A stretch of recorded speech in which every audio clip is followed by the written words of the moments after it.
Alors justement, on va en parler à la veille de la journée mondiale de lutte contre le cancer. On reçoit ce matin Claire, pu changer. Merci de commencer à ma place.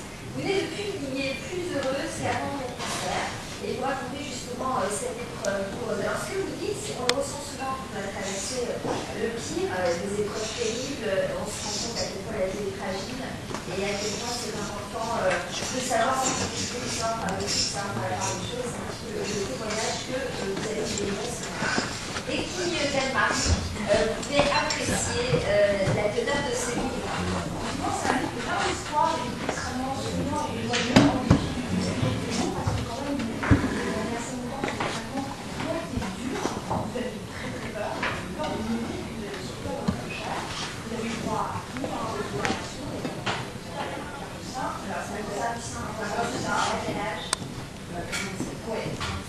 Là, c'était en 2006, et ma mère est tombée en juillet, vraiment en septembre, elle était baladée tout ce qu'on dit, souvent, on est baladé des sangs, des seins, etc. Ça laisse le temps d'avoir peur et d'avoir ce sentiment qui monte en soi, d'avoir envie peut-être de faire des trucs dans sa vie. Vous avez eu chimio, radiothérapie, traitement, etc. Et un jour, entre deux traitements, vous étiez épuisé, vous partez avec votre mari dans les Vosges, en vacances, et là, un déclic est apparu en vous et vous a fait changer ce que vous voulez.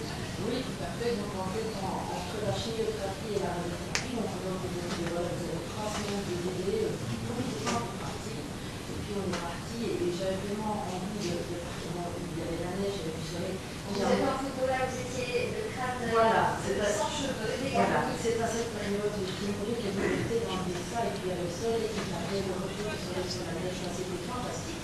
Mais il y avait un truc qui n'allait pas. La tête ne suivait pas le corps, j'étais en train de traitement, de mauvais, je veux dire, c'était derrière moi.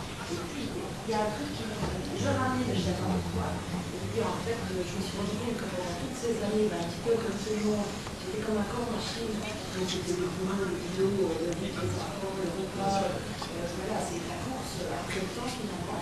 Et puis là, je me suis dit, bon, j'ai été forcée par la chose des choses de m'arrêter de me poser.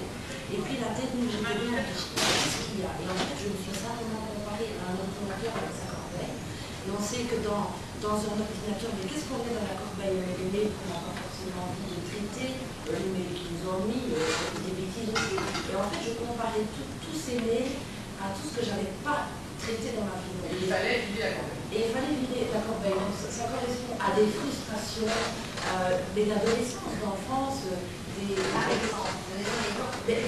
un exemple précis, par exemple, quand j'étais jeune, j'étais un clown. J'étais le clown de la famille déjà toute petite, et puis en grandissant, j'ai continué à faire rire tout le monde.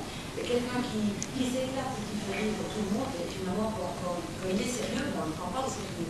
Donc toute ma vie, j'ai l'impression que j'ai dû toujours prouver que j'étais capable pour avancer. Je dis, mais non, pour le moment, c'est tout, je ne veux pas. C'était tout le temps comme ça. Et malgré tout, ça me frustrait, quoi.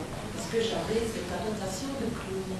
Et là, j'ai ouvert une petite boîte, j'ai tout trié une chose à la fois, j'ai vraiment rangé les tiroirs de ma vie.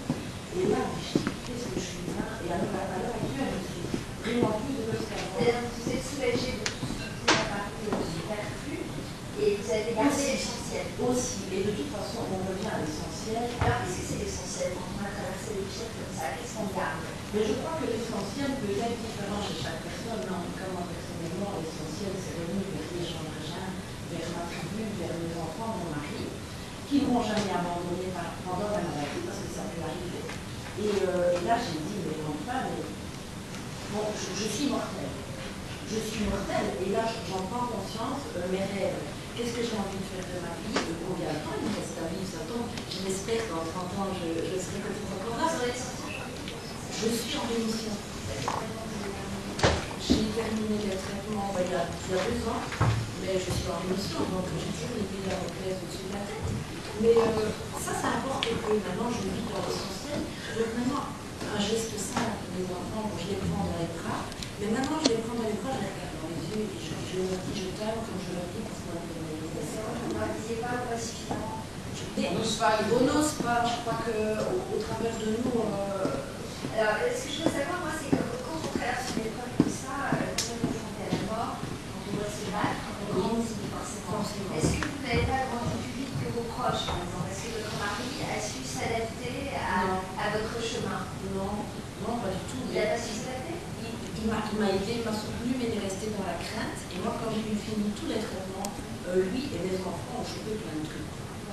Non, mais aujourd'hui, vous dites que ce sont eux l'essentiel. Est-ce que vous les avez gardés dans votre tri? Vous les avez gardés? Mais je les avais. Et c'est recentré sur. Et ça me concentrait encore plus. Parce qu'en plus, elle avait tendance claire à dire oui à tout le monde, Voilà. à toujours accepter tout, à vouloir faire plaisir aux autres, même à des gens qui lui apportent finalement pas tant que ça. Non. Et elle a appris à faire un peu le tri, à se concentrer sur ce qui était important. Même vous vous êtes concentré sur votre corps, mais sur ce que vous faites. Vous avez appris à prendre du temps. Maintenant, ici, le matin, vous vous levez plus tôt maintenant. Pendant longtemps, ça a changé. Pour le regarder. Voilà. Oui aussi. Non, je vous enregistre. Mais par exemple, le matin, la vie, quoi.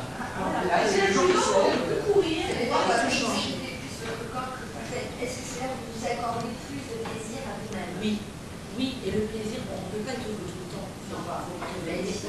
Voilà. Voilà, on peut cumuler tous les bonheurs. Ce que j'ai remarqué, c'est que le bonheur ne vient pas toujours des autres, mais il vient de tout soi. Donc déjà, quand vous prenez du temps pour vous, si petit soit-il, vous avez simplement envie d'un bon restaurant, dans le JT, ça vous fait plaisir. Mais ça ne vous coûte pas grand-chose et à la fois vous vous faites plaisir. Donc forcément, vous êtes rayonnant. Il y a ça, se faire plaisir et savoir savourer le plaisir. Savoir savourer le Savoir se plaisir. dire, tiens, ça me fait plaisir. Ça me fait plaisir. De ce fait-là, vous êtes rayonnant, mais vous devenez aussi un aimant par rapport aux autres. C'est que les gens vous sont plus heureux, plus épanouis, plus ouverts, et viennent vers vous. Mais la crainte positive, elle dit maintenant, quand tu peux le matin, allez, on va chacune à la sortie de l'eau, on est temps, on est tout. Ah oui, tout à fait. Ça fait vraiment ça. Alors, on va essayer de prendre des spectateurs au téléphone qui évidemment réagissent à ce témoignage. Sylvie, vous êtes là. Sylvie. Oui, Sophie. Sylvie, toute jeune, 40 ans, malade, en arrêt maladie, j'imagine. Non, là c'est terminé. Bon, tant mieux, j'avais ça sur ma fiche, mais je préfère que vous soyez guéri et que vous alliez mieux. Qu'est-ce que vous avez envie de nous dire ce matin, Sylvie? Moi, j'ai été un centre d'accueil il y a 5 ans. J'étais moi-même fonctionnaire. Et pendant mon arrêt maladie, mon mari m'a fait un hôpital. Il m'a dit